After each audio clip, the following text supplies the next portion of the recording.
Okay, let's just dive right into this. What is the difference between having eaten the pizza and having been eating the pizza? I know, they sound almost exactly the same, right? But in English, they actually mean two very different things. Let me show you. That first sentence, I have eaten the pizza, well, that means the pizza's completely gone. You finished the whole thing. But that second sentence, I have been eating the pizza, means there's still some pizza left. You're actually still eating it right now. So, now that you know this, let's look at the core rule here. The simple tense focuses on the finished result. The continuous tense, that focuses on the unfinished action. Let's see how we use this in everyday life. Take a look at these examples. She has borrowed our car.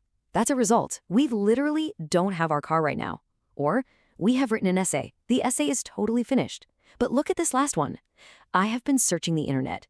This is an action you are still doing. You haven't finished looking yet. But be careful here, because here's a mistake a lot of beginners make. You absolutely cannot say, I have been breaking my foot. Fast, finished actions, like breaking a bone, just can't be continuous. It's a one-time snap, not an ongoing action. So the correct sentence is simply, I have broken my foot. Okay, now you try. Imagine some movers took your furniture, and your old house is totally empty. Which sentence is correct here? The movers have taken our stuff, or the movers have been taking our stuff? Go ahead, pause this explainer and say your answer out loud.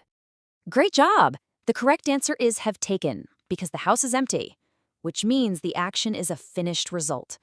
You're doing amazing with this.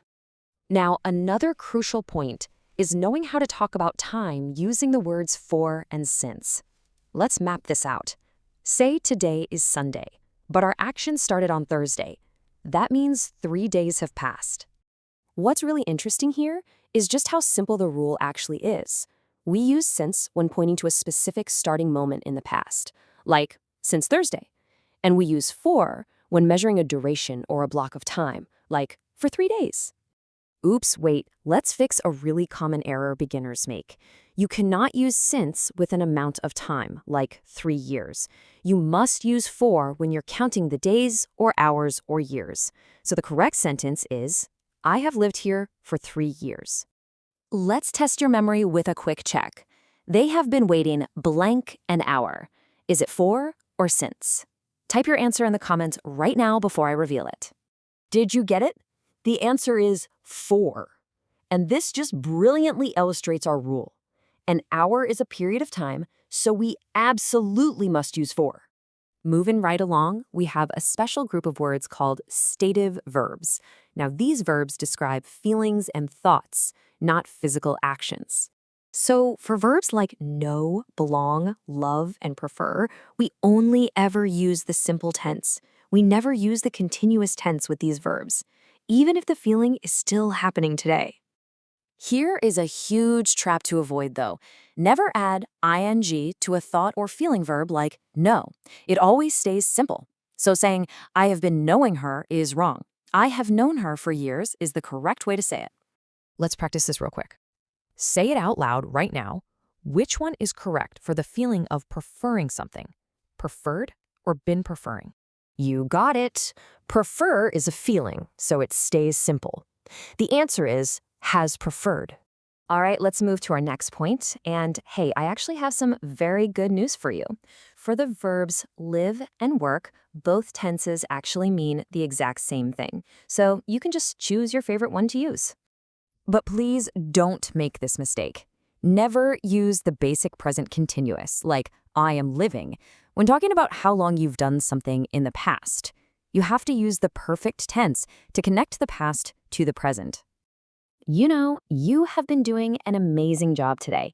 So let's quickly recap everything we've learned. Results use the simple tense, ongoing actions use the continuous tense, for and since are our time words, and feeling verbs always stay simple.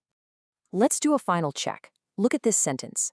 Is deciding a finished result or a long action? Say your answer out loud.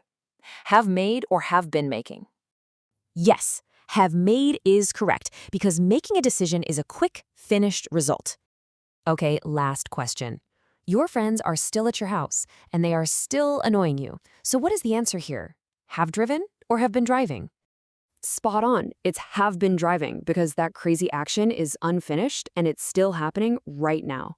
So, which tense rule was the most surprising to you today? Here is a little challenge for you. Think about your own life. What is something you have been doing for years, and what is something you have finally done today? I want you to write your 2 sentences in the comments below. And hey, don't forget to subscribe so we can keep learning English together. See you next time.